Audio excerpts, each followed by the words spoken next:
Hello,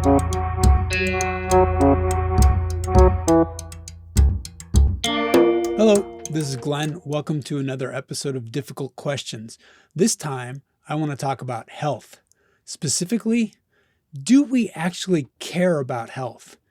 And unlike last time's episode where I talked about religion and politics and said I really didn't have a dog in that fight, I really care about this one. So I'm going to try to separate my emotions as best as possible. However, one of the things I also really hold to be true is health is actually very personal, and you know you best. So I'm going to take you on a journey through my health experiences and the reactions to that and why I had these reactions. And hopefully they speak to you, because I do have questions on whether we actually care about health, and especially other people's health. So here we go. I started out as I said, an awkward kid, but at one point I also started gaining a lot of weight. And I was around third grade or so, fourth grade, I started to be a big kid. And at one point, my mother just said, "You're joining Weight Watchers," and this was abhorrent to me.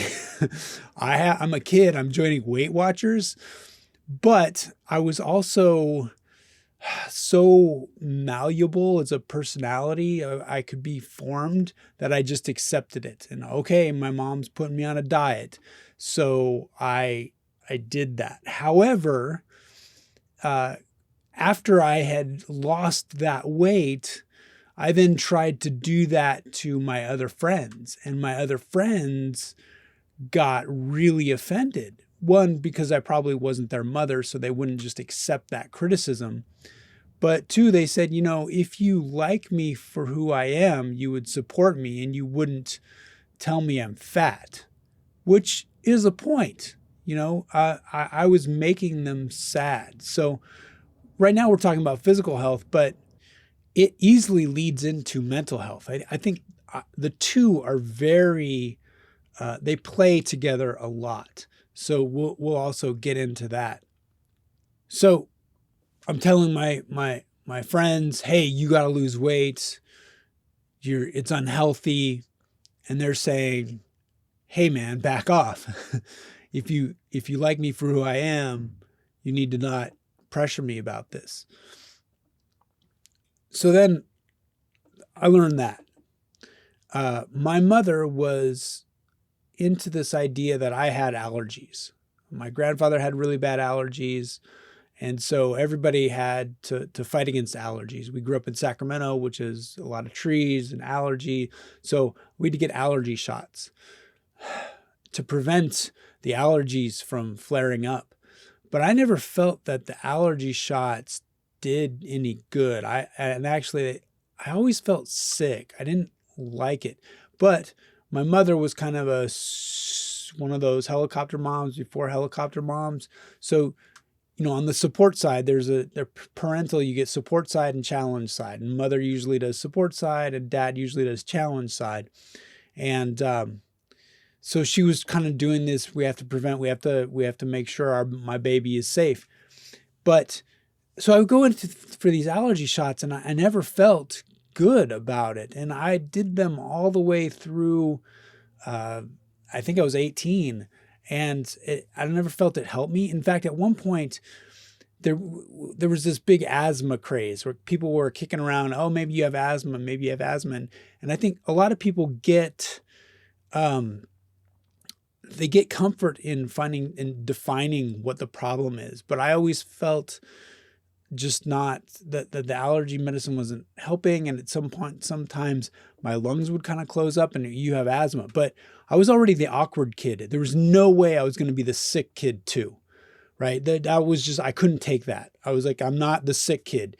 And I fortunately had the genetics to not be the sick kid, arguably. And people that have problems and conditions, I mean, I don't know how they live their lives because I couldn't be that. I mean, I'm really impressed with people that have these chronic issues through no fault of their own or whatever, however they got it.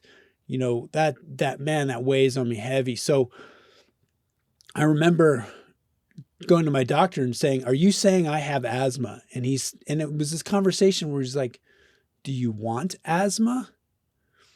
No, I don't want asthma. But some people wanted that stamp. They wanted to know what was wrong. So I'm constantly trying not to be the sickly kid. But I have these, sometimes I get sick 4 or 5 times a year, and then that goes into an infection, a sinus infection, which drips into a lung infection, which then closes up my lungs. And so then I'm on antibiotics, and I know that I'm taking antibiotics, and it after you take so many antibiotics, the bacteria gets resistant. So it's not good that you're constantly on antibiotics. And they would make me feel ill. Some of them made my esophagus feel cold. And so I was just miserable. And this is all physical health stuff, but it's really just making me sad. And people are trying to make me the sick guy in my mind. They're trying to make me the sick guy. I'm not the sick guy. And then finally, I remember taking a vial of mucus to my GP and saying, "What does this mean?" And she just looked at me, he's like, "I don't know, man. Medicine is a practice." But I was so determined to figure out to not be the sick guy that I made him refer me to, I finally convinced him to refer me to an ENT, ear, nose, and throat doctor. And my septum was deviated. There was a kink in it. And so the infection would never go away. It was always just living in me. So once that got cleared up, once I had surgery, my life changed my life. I was no longer the sick kid. I think that we don't support health. We just expect good health. And the people that are really in supportive of good health and maintaining good health are, one, athletes or people that have good health, that use their bodies and their health to forward themselves, to give themselves like an identity. I think those people are proponents of good health. And I think people that have come back from illness, mental illness or physical illness, those people are proponents of good health. But everyone else just expects good health. And if we have ill health, well, you need to go see somebody. Don't get your ill health on me. And especially if it's contagious, right? But I had a friend, I was talking to him about depression, and he said, I have numbers for you to call.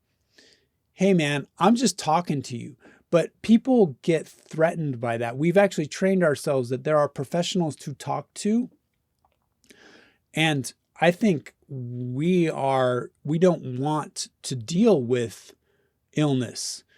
We have, there's acute illness, there's reoccurring illness, and there's chronic illness. And I think surrounding people that are ill, we can deal with acute illness, especially if we have a definitive solution for it. You broke an arm. I know how to get that fixed. You go here, you get this cast, and it's done. And then you're better later. With reoccurring, we get kind of frustrated. I mean, I was personally getting frustrated on my own reoccurring illness with these sinus infections, but people around me, why can't Glenn go to this? Oh, well, he can't breathe. Why can't Glenn? Oh, man, I just want Glenn to be okay. I just want Glenn to be normal. I don't want to have a sick friend. You're not sick. And because I want you to be around me and I want you to be healthy and happy. And then there's chronic, where we really don't know what to do. And a lot of times we shy away from those people. And we talk about mental illness.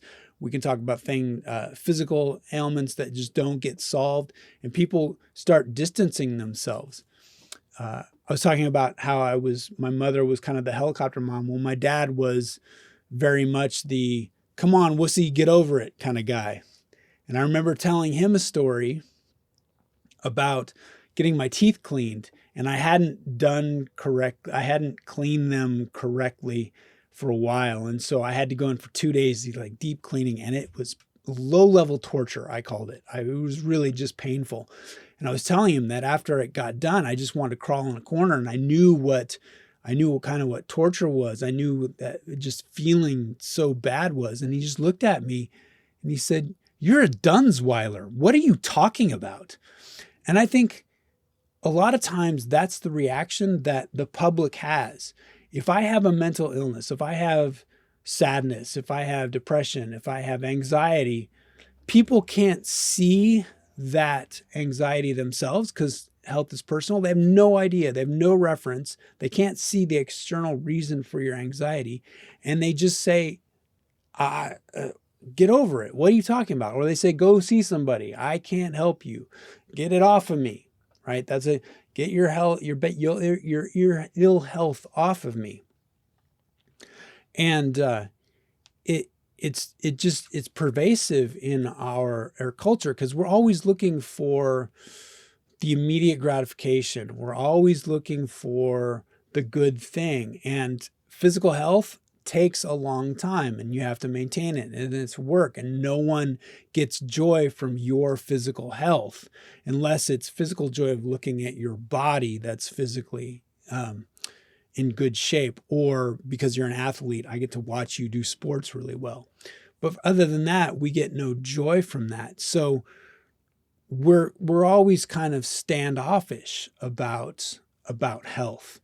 And even though we've for 10 years, or at least that I've been aware, tried to make mental health a real thing. Interestingly, when COVID hit, right, no one would say it directly, but physical health took precedent over mental health. I don't care if you're sad, get inside and don't make contact with people. We have to not get people physically ill. So physical health here, mental health here. And yeah, mental health but talk to somebody. But now we're 10 months in and mental health is starting to creep in. We haven't gotten rid of the virus. So people are angry and they need something to blame. Mother Nature is going to do what Mother Nature does. And Mother Nature preys on humans' vulnerability, at least in viruses. So we're social animals. And it keeps spreading, and people are, well, it's the anti-maskers' fault. If the people that just wore masks all the time, it would be better. Granted, arguably, sure, it could be. I mean, it's hard to trace, but yes, absolutely, it knocks down variables. But what are you going to do about that? Are you going to stay angry about the people that you don't even know that are not wearing masks? Because now your mental health is affected. And I'm telling you, when I first moved to LA 5 years ago, what am I doing with my life? I did this huge major life shift. My family is filled with pretty emotionally stable and mentally stable people, but I saw depression. I saw it in the corner because I wake up every morning and I didn't feel like getting out of bed because I had no idea what I was going to do. How am I going to succeed? And that started to weigh heavy on me. So I realized that mental health is real, and that starts to affect your physical health. I didn't want to get out of bed. I didn't want to exercise. And therefore, my physical health started to deteriorate. And with COVID, you need to keep up your immune system. So you need to be exercising. You need to be, well, again, I'm not telling you what to do because it's a very personal thing, but I would suggest that you need to be happy because happy helps your brain, happy helps your body, you exercise, you find joy, make yourself stronger. And I think we are so used to having good health that when ill health is threatening us, we don't know what to do. We don't know what to do. And the people that have come back from an illness are the people that are saying, take care of yourselves, got to be happy, stop being angry at the anti-maskers, do whatever. And Here's the difficult thing. Absolutely difficult. So there are some people that have anxiety. I used to have a friend that she would get anxious about stuff. I said, what are you doing? What's your problem? They actually have anxiety about putting things over their face, right?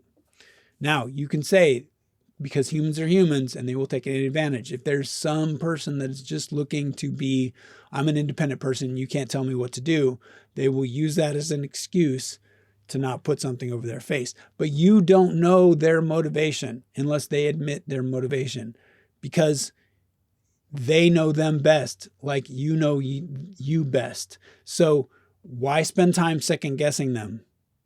Move on. Stay away from the people that aren't wearing the masks.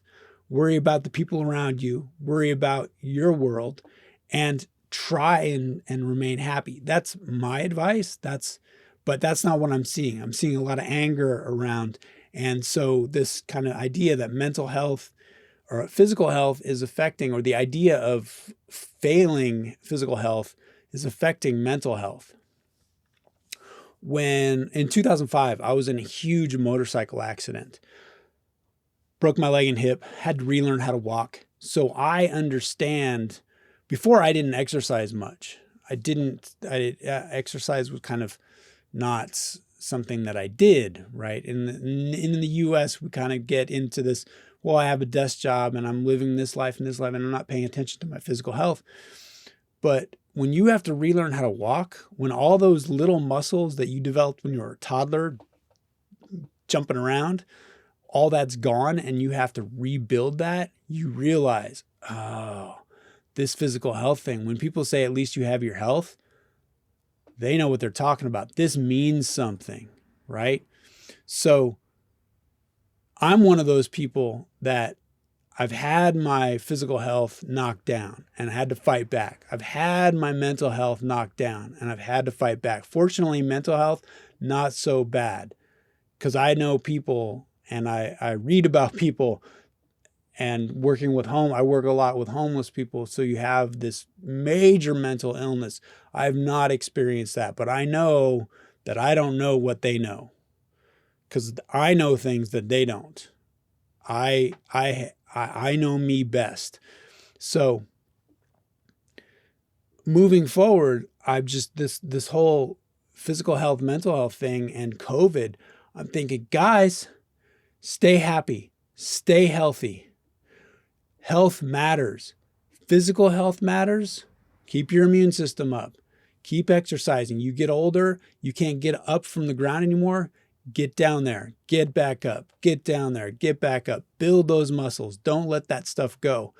And mental health matters. You got to stay happy. You got to stay positive. You have to find a reason to live. I'm also kind of a quality of life over life for life's sakes kind of guy, where, hey, what is the quality of life you're living? Are you living just to live, or you actually enjoy your life? Get to that point. Care about health. That is my diatribe. What do you think about our attitudes towards health, physical and mental? And in COVID, have we done this thing where physical is more important than mental health, even though mental health is really important? I'd like to hear your thoughts. Thanks.